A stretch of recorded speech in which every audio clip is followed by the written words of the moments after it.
주님께서 모세에게 말씀하셨다. 너는 이스라엘 자손에게 말하여라. 그들에게 이렇게 일러라. 내가 주 너희의 하나님이다. 너희는 너희가 살던 이집트 땅의 풍속도 따르지 말고 이제 내가 이끌고 갈 땅 가나안의 풍속도 따르지 말아라. 너희는 그들의 규례를 따라 살지 말아라. 그리고 너희는 내가 명한 법도를 따르고 내가 세운 규례를 따라 살아라. 내가 주 너희의 하나님이다. 그러므로 너희는 내가 세운 규례와 내가 명한 법도를 지켜라. 어떤 사람이든 이것을 지키기만 하면 그것으로 그 사람이 살 수 있다. 나는 주다. 너희 가운데 어느 누구도 가까운 살부치에게 접근하여 그 몸을 범하면 안 된다. 나는 주다. 너는 내 아버지의 몸이나 마찬가지인 내 어머니의 몸을 범하면 안 된다.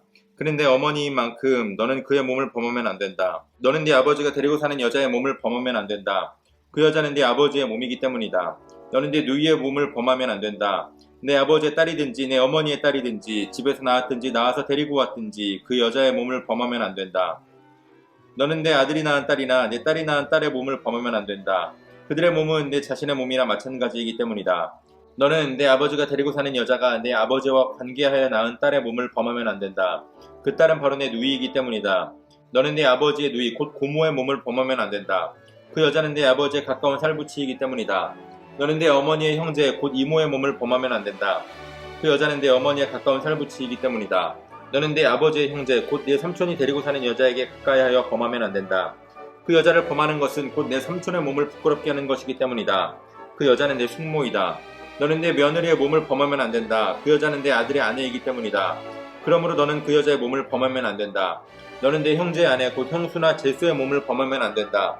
그 여자는 내 형제의 몸이기 때문이다. 너는 한 여자를 데리고 살면서 그 여자의 딸의 몸을 아울러 범하면 안 된다. 너는 또한 그 여자의 친손녀나 외손녀를 아울러 데려다가 그 몸을 범하면 안 된다. 그 여자의 딸이나 손녀들은 바로 그의 살부치이기 때문이다. 그들을 범하는 일은 악한 일이다. 너는 내 아내가 살아있는 동안에는 내 아내의 형제를 첩으로 데려다가 그 몸을 범하면 안 된다. 아멘. 8월 1일 월요일 오늘의 매일 성경 본문 말씀은 레위기 18장 1절로 18절까지의 말씀입니다. 오늘부터 다시 레위기의 말씀이 시작되고 있는데요. 오늘부터 내일까지의 본문을 통해서 하나님은 성과 관련된 규례의 말씀을 주십니다.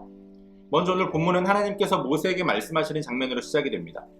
너는 이스라엘 자손에게 말하여라 라고 말씀하시는데 하나님은 오늘 본문 가운데에 규례를 주시기 전에 먼저 이스라엘과 하나님의 관계를 분명하게 하십니다. 내가 너희의 주 하나님이다. 나는 주다. 라는 것을 계속해서 말씀하십니다.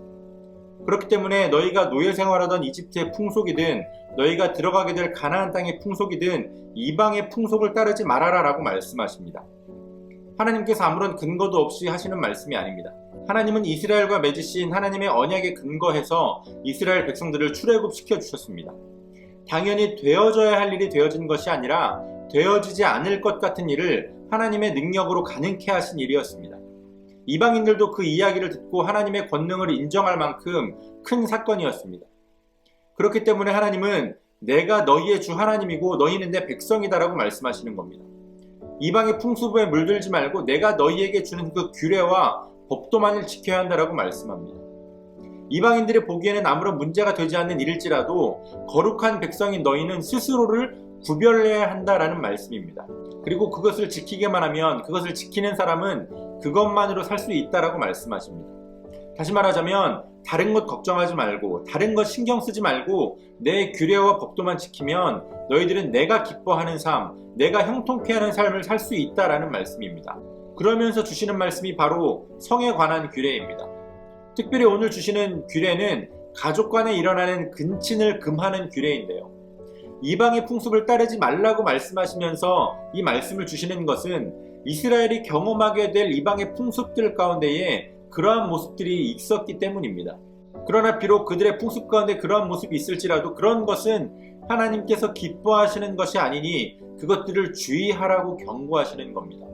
요즘 같은 핵가족 시대에는 굳이 말하지 않아도 이 신앙을 떠나서도 당연히 금기시되는 일들이지만 3, 4대가 대가족을 이루어 살던 그 당시에 무엇보다도 여성의 인권이 존중받지 못하던 문화에서 빈번히 일어나는 일이었기 때문에 하나님께서는 그것을 경고하고 계신 겁니다. 가까운 살부치, 부모와 자매, 딸과 같은 직계 가족, 또 부모의 형제, 부모의 자매, 또한 결혼으로 맺어진 사돈 간의 그 인척 관계 가운데서 일어날 수 있는 그러한 근친을 주의하라 이렇게 경고하십니다. 거룩한 구별을 위한 규례이기도 하지만 동시에 힘이 약한 여성을 보호해주는 규례입니다. 오늘 주시는 말씀은 전적으로 남성들을 향해서 여성들을 범하지 말라라는 경고로 주어지고 있기 때문입니다. 이미 오늘날 현대사회에서는 상식적으로 이것이 터부시되는 일들이기 때문에 왜 이 말씀을 오늘 우리가 묵상해야 하나라고 생각할 수 있습니다. 그러나 세상의 문화에 물들지 않기를 원하시는 하나님의 마음, 또한 이 세상에서 살아가지만 이 세상에 속한 자로 살아가지 않기를 원하시는 하나님의 마음이 이 규례 안에 담겨 있습니다. 그리고 그 마음은 오늘 우리를 향한 하나님의 마음과도 동일합니다.